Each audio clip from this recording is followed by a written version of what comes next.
Romance of Sui and Tang Dynasties, Chapter 41. Okay, let's unpack this. We've got a really fascinating stack of sources this time, right into the Sui Tang romance. Yeah, this is a great one. We're looking at this super pivotal moment, right before the Sui dynasty just completely falls apart. And we're following the paths of two major figures, Li Xuansui and Qin Shubao.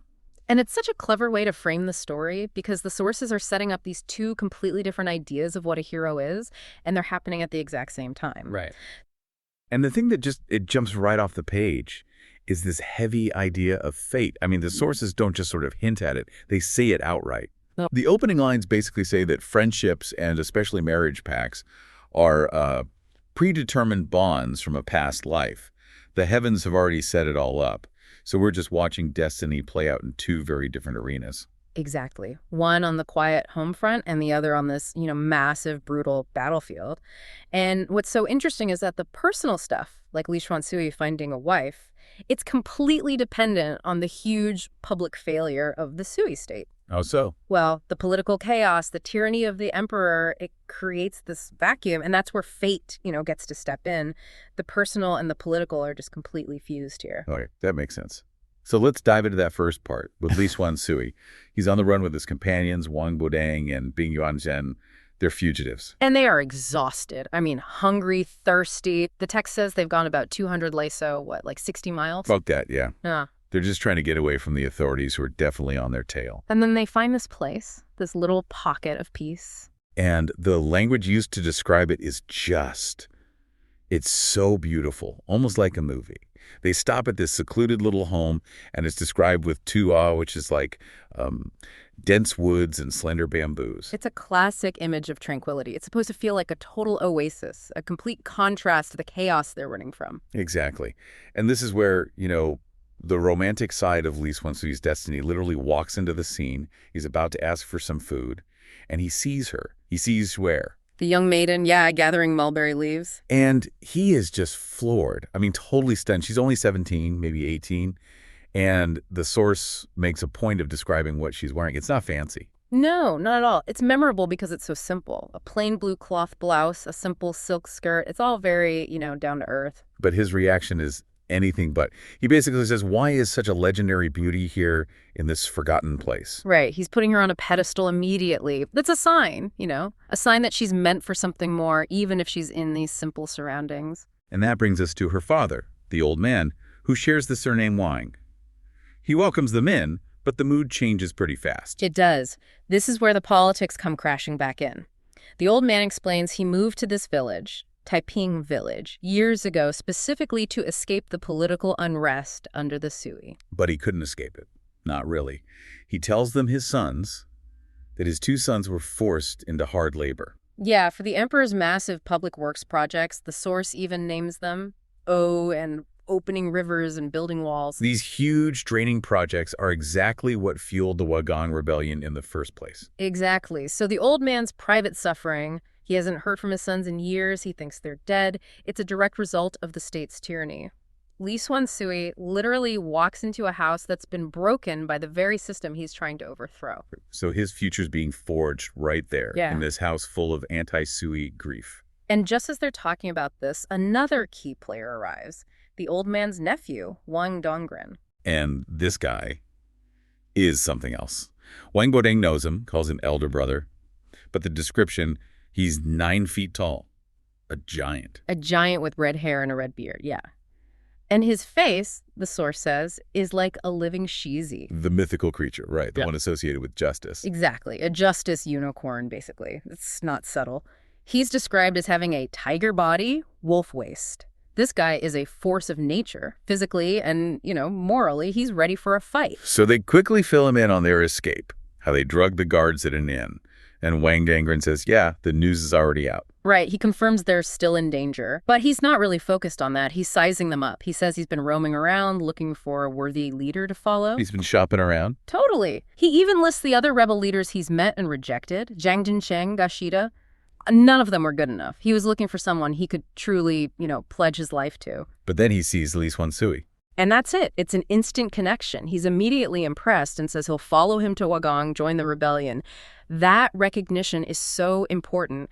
It validates Li Xuansui's entire path. Okay, so the military alliance is locked in, Mm-hmm. which sets the stage perfectly for the next part, the match made in destiny. Right. With the nephew on board, the old man, Wang, steps forward and makes this incredible offer. He offers his daughter, Shuer, to Li Xuansui As his wife. as his wife, but he makes it clear she's not, your typical maiden of the era. That's right. He says she doesn't like needlework, the usual feminine stuff, but she loves scholarship, calligraphy, and she's incredibly smart. Basically, she has the mind of a scholar, not just, a pretty face. Yeah. She has the intellectual weight you'd want in the wife of a future leader. And the reason for the offer, it's all her. It is. The old man says Shuer saw the group when they arrived, and she specifically pointed out Li Xuansui, the one wearing green, she said, and commented on his extraordinary bearing, like he wasn't just a normal person. So she chose him, on sight. It's pure destiny.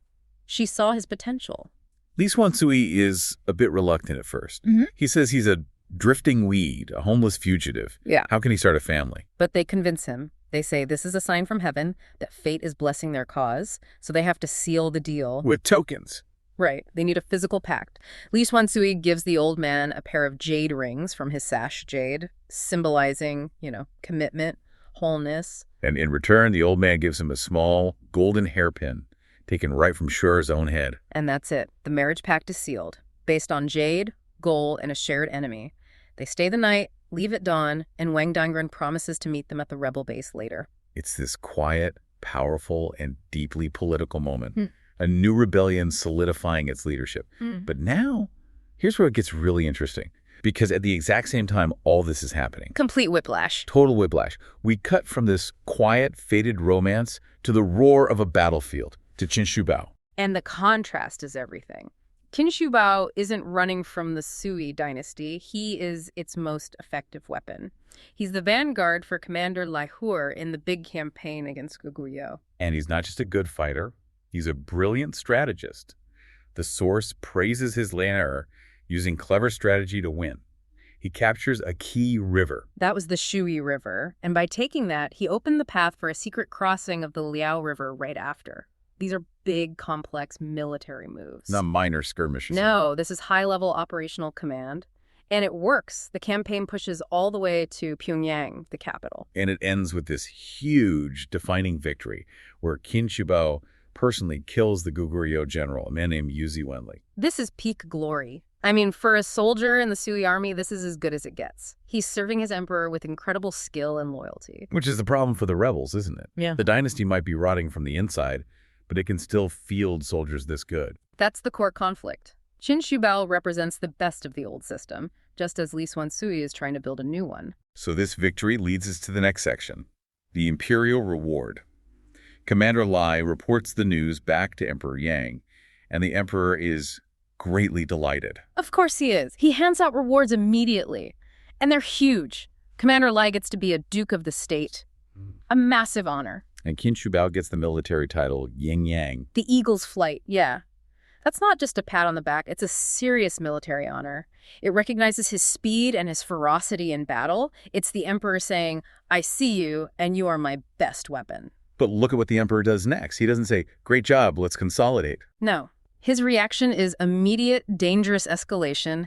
He issues an edict, basically an urgent order for his other marshals to rush their armies to the Yalu River and join up with Lai's forces. He's using Qin Shubao's victory as a springboard for an even bigger full-scale invasion of Goguryeo. Right. The war machine just keeps grinding forward, powered by the genius of men like Qin Shubao and the relentless ambition of the emperor. So Qin Shubao's brilliance is actually helping to speed up the dynasty's collapse, because it encourages the emperor's worst impulses. That's the tragedy of it. His loyalty is enabling the very overreach that's destroying the empire from within.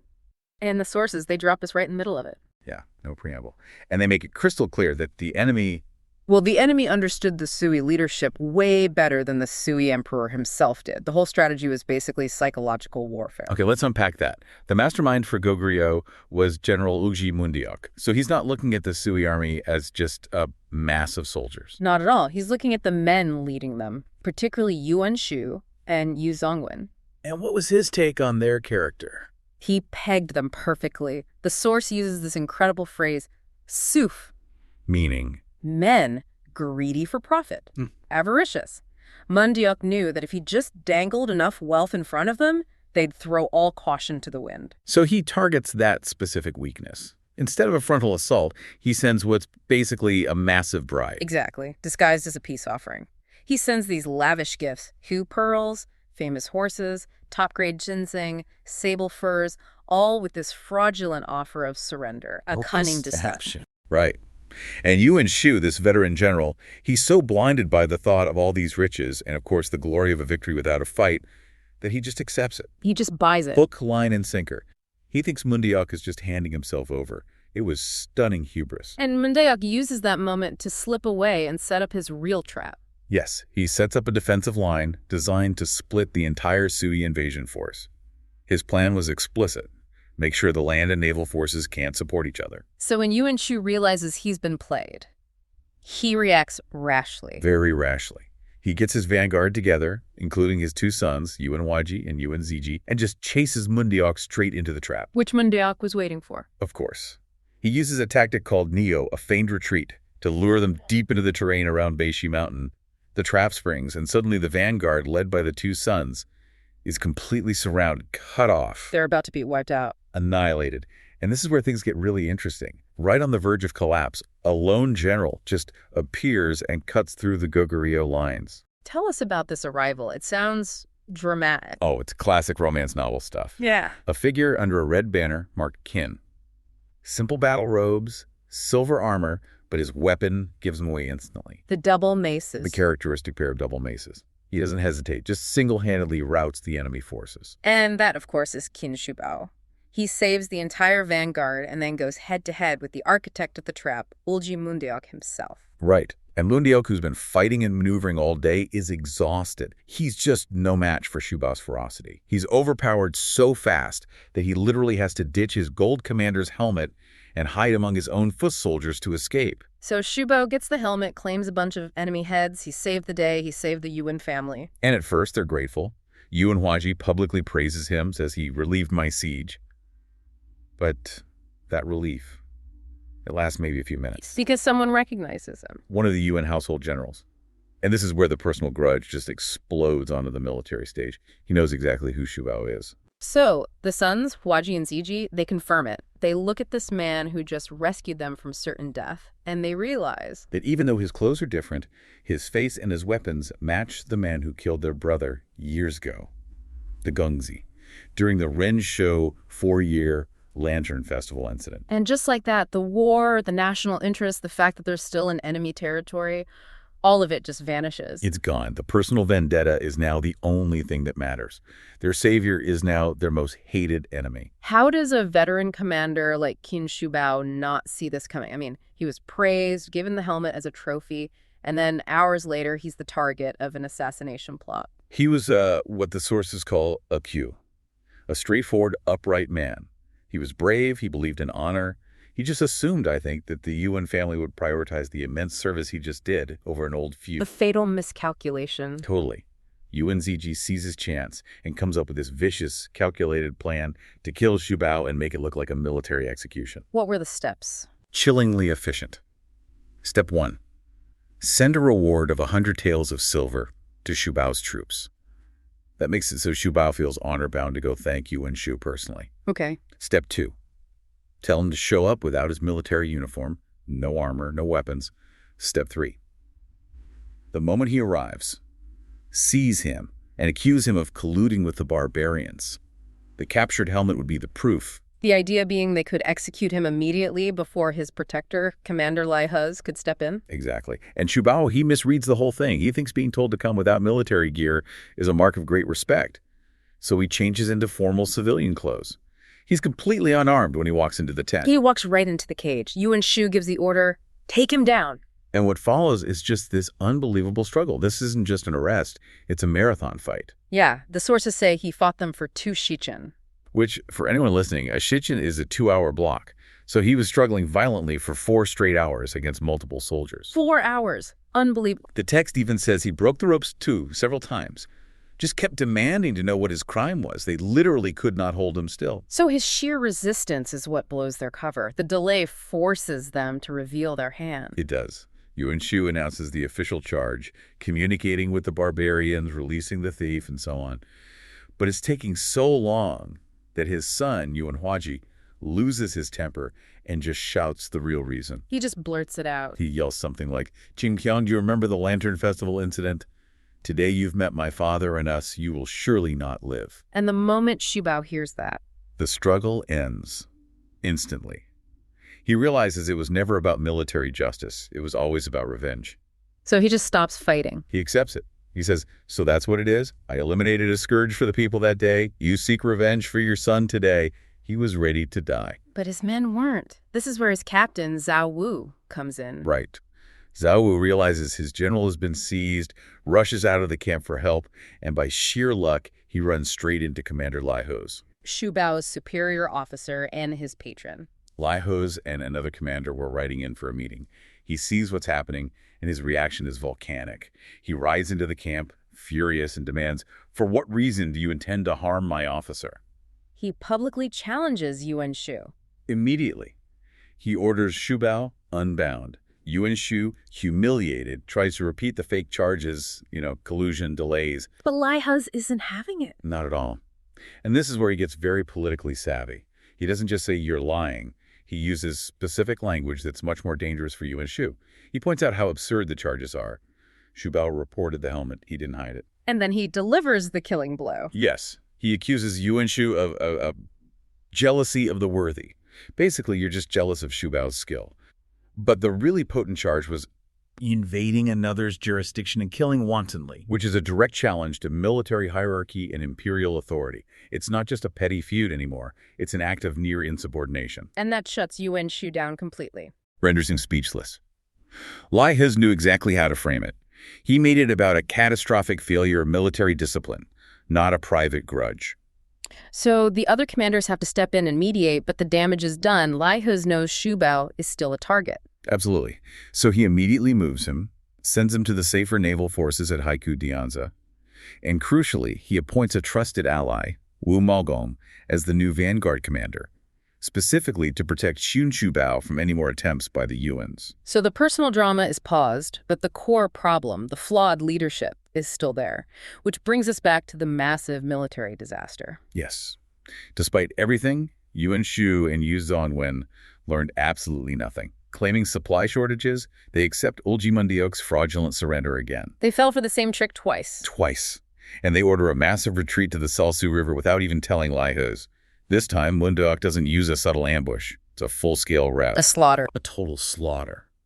The Goguryeo forces just descend on them. General Mei Tizang, Wang Rengong killed. Most of the armies are just wiped out. The source gives us that chilling figure. Only 1 in 10 survived. Near total annihilation. Caused by the greed that started it all and the jealousy that clouded their judgment right to the end. And in all of this tragedy, there's one exception. General Wei Wensheng. His unit is the only one that gets back without losing a single man. When the emperor hears the news, he's furious. He executes the campaign supervisor, strips Yu Zongwen and Yuan Shu of all rank, and promotes Wei Wensheng. So ironically, Shubao is safe now because Yuan Shu is too busy dealing with his own spectacular downfall. Right. And Shubao, showing some real political sense, knows this is his window. He requests resignation to go home and care for his parents, arguing that if he stays, he'll just make the resentment worse. And Lai Huz lets him go, but makes sure he leaves with honor. More than honor. He grants the resignation, but appoints him to a respected military title, Shukshongu Wei. He gives him official recognition, 80 taels of silver, and then this huge private gift, 200 taels of silver and 8 bolts of colored silk. That's an enormous sum. Lai Huz wasn't just letting him go. No, he was setting him up, making sure Shubao was so financially secure he wouldn't be tempted to become a mercenary or a rebel. He was protecting him for the long term. After this harrowing service in Korea and, barely escaping a death plot, Qin Shubao finally races home. And that scene is just pure relief. You can feel it. He's greeted by his mother, his wife, Zhang Shi. Their young son, Huayu, and of course his incredibly loyal friend Louis Shixin is there. It's everything he fought for, right. It's stability. He tells them the whole story, the trap set by the Yuan Shu father and son, which was, a huge political power play. And his lucky rescue by Lai Zongguan. And then the payoff, his new totally legitimate post in the Eagle Saber office, the Yin Yang Fu, right there in key commandery. Yeah. For his family, this just means safety. And what really stands out to me is Shubao's character here, his sense of honor. The very first thing he does Right. is go pay his respects to Assistant Prefect Zhang Zhangzhensheng. And this wasn't just, checking a box. This was deep personal gratitude. Exactly. Zhang had been providing for and visiting Shubao's mother the whole time he was away. In that era, that's not a small thing. That's a profound act of loyalty. It absolutely is. And it connects their professional bond to a really sincere personal one. And Zhang, for his part, is just ecstatic. Oh yeah, this is a massive military coup for him. He's got his guy back. The source literally says they feel they can now wholeheartedly kill bandits. They're ready to clean up the whole region. So the team forms, instantly. Shubao moves his family right into the yamen, the official compound. And Zhang Juncheng, he immediately recognizes the raw talent in Luo Shixin. This guy is known for his, let's say, reckless bravery. He's a force of nature. A total force of nature. So he's made a captain, a Xiaowei, and his job is to train the troops. So now you have the leadership, the legitimacy, and the training pipeline. This unit is basically the Sui dynasty's best asset in the entire region. They're built for one thing: stabilization through overwhelming force. And their success isn't gradual, it is immediate, and it is crushing. Right. The core Team Shubao, Zhang Juncheng, Luo Shixin, they add 2 new lieutenants, Tang Wanfen and Fan Jianwei, and together they just become this force multiplier. The sources just list off their victories. First, they take out the Changbai mountain bandit, Wenbo, famous guy, gone. But the really staggering one was the campaign against this coalition of bandits, Hao Xiao, Cania, and Pei Changkai. And this is where the numbers get, almost unbelievable. 200,000 troops. 200,000. Now, the source is careful to call them a motley crew, a wuhi zizong, so disorganized. Sure, not exactly an elite army, but still.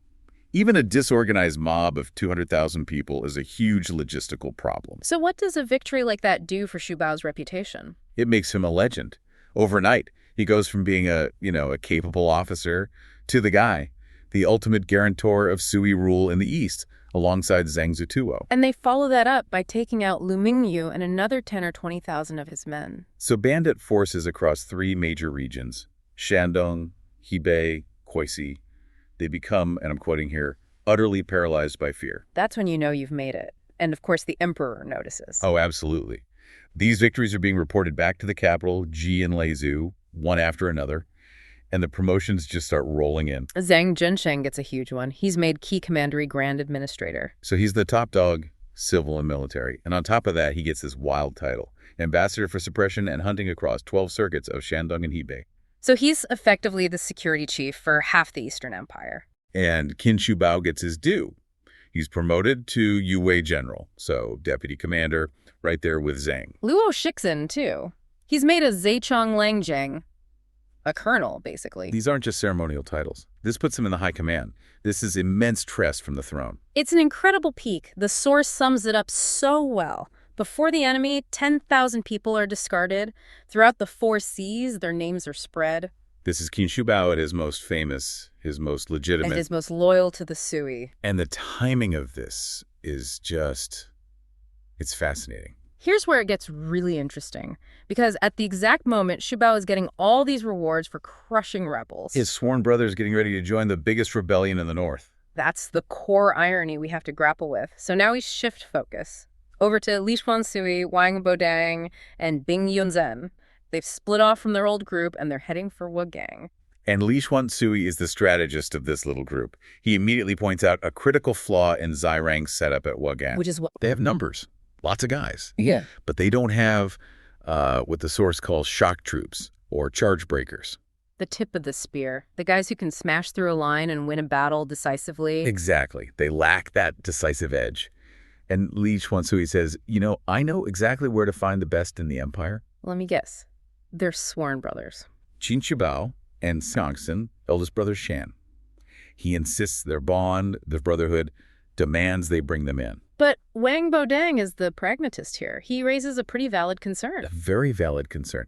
He says, look, is Xiangxin really going to give up his land, his stable life, to join a rebellion? That's a huge risk. And Qin Shubao? He's not just in the army. He's a celebrated general. He's winning. Trying to flip him seems, almost impossible. But Li Xuansui is. He's the ultimate persuader. He just waves it all away. Total confidence. He says his 3 inches of tongue, that classic idiom for silver-tongued eloquence, will be more than enough to win over Shangxin. For him, this isn't just strategy. It's a test of loyalty. Right. It's about proving their brotherhood means more than anything. So they make a plan. Wang Bodang and Bing Yuanjun will go on ahead to Wagang. And Li Xuansui will detour, alone, to Luzhu to recruit Shangxin. They set a 10-day deadline. If he's not back, Wang Bodang will come looking. And to move through Sui territory, Li Xuansui does something very clever. He disguises himself as a Quanxin, a Taoist priest. And he just sets off, one man on a mission that could make or break the entire Wagang movement. Okay, so Wang Bodeng and Bing Yuanjun get to Wagang, but the leader, Zai Rang, he's out campaigning. Right. So they meet up with the 2 key strategists who are holding down the fort, Zhu Maogong and Li Rugi. And the first thing Xu Maogong asks is, where's Li Xuansui? And Wang Guodang, he's proud. He explains the brilliant plan. Shansui went to Luzhu to recruit eldest brother Shan. And Xu Maogong's reaction is not what he expected. No. The source is he slams the table. Just pure immediate alarm and he yells, not good. Xuansui brother is running into trouble again. And this panic, if we connect this to the bigger picture, it tells you everything. It does. Li Xuansui isn't just some guy. He's a key strategist, a recruiter, an orator. Losing him before they even get their shock troops could be an unrecoverable blow for the entire rebellion. So why the panic? What does Zhu Maogong know? He knows it's a disaster of timing, a total breakdown in communication. He reveals that he had already sent a message to Shenzhen. What, an invitation from Zai Rang? Exactly, an invitation that also included their request to go recruit Qin Shubao. But Li Xuansui has no idea what the reply was, so what was the reply? That's the killer detail.